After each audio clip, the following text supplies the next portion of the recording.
Hey everyone. Before the story begins, take a moment to subscribe to the channel and stay with me until the end. This one is slow, heavy, and every choice matters.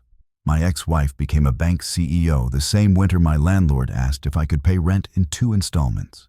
Paris was gray that year, the kind of gray that seeps into stone and bones alike.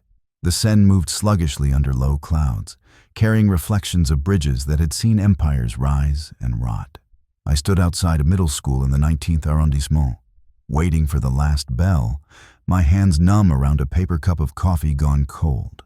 I was a middle school dropout. Everyone knew that, especially her new husband. His name was Etienne Laurent, and he wore his success like a tailored coat, effortless, expensive, designed to remind others of their place. He'd made sure I understood mine the first time we met, at our daughter's school concert. "So, you're the father," he'd said, smiling without warmth. "Claire tells me you left school early. Brave, in a way." Claire, my ex-wife, now CEO of Banque Montclair, one of France's fastest-growing private banks. Her face appeared on business magazines, sharp and composed, always photographed from the side she preferred. I watched her step out of a black car that evening, Etienne beside her, his hand resting possessively at the small of her back. When he saw me, his eyes flicked over my coat, my shoes, the faint chalk dust on my sleeves.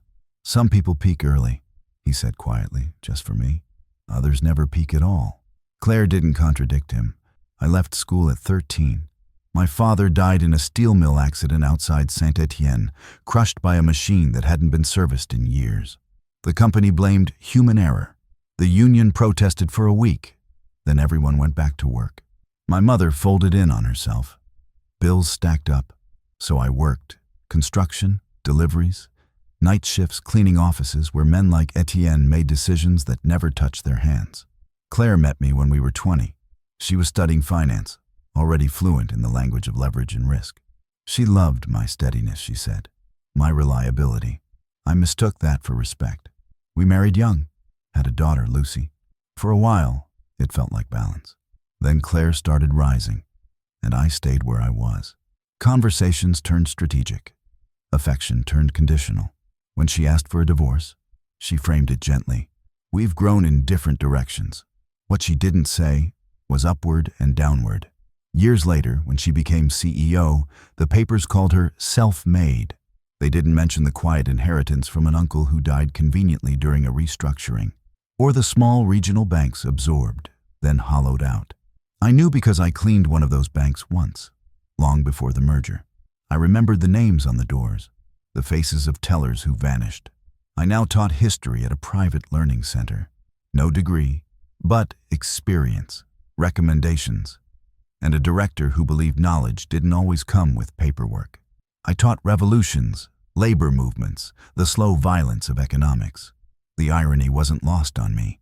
Lucy spent weekends with me. She was 16, observant, careful with her words around Etienne. "He doesn't like you," she said once, as we walked along Canal Saint-Martin, autumn leaves floating like rusted coins. "I know," I said. "He says you're bitter." I stopped walking. "Do you think I am?"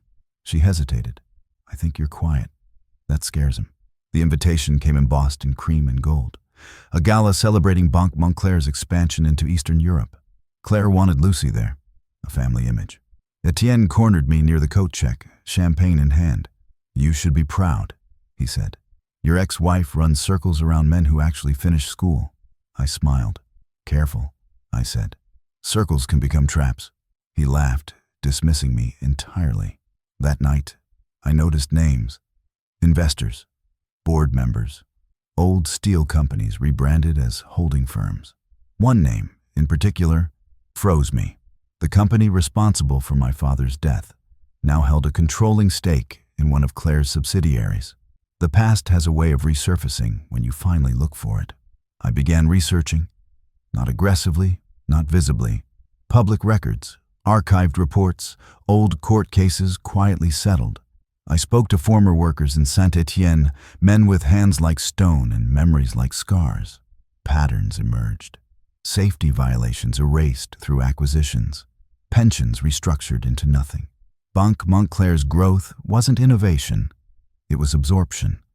I shared nothing with Lucy. Revenge is not something you inherit.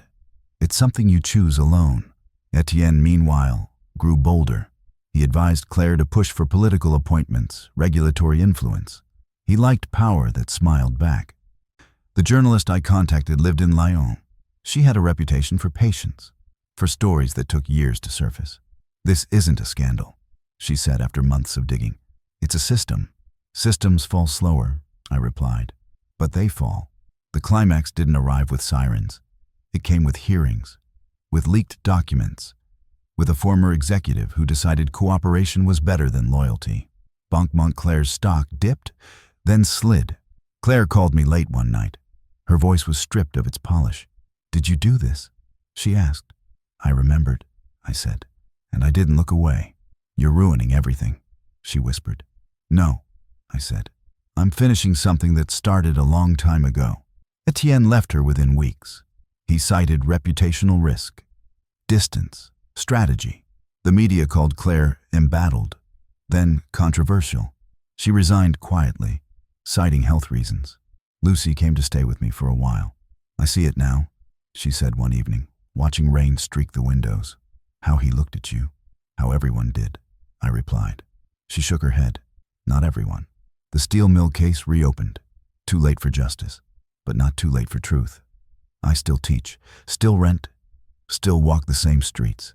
But when Etienne passed me once near République, his gaze slid away. Paris remained indifferent. The Seine kept moving, and for the first time since I was 13, I felt something close to dignity settle in my chest. Not loud, not triumphant, but earned. Some people peak early, others endure. And sometimes, endurance is the most dangerous thing of all.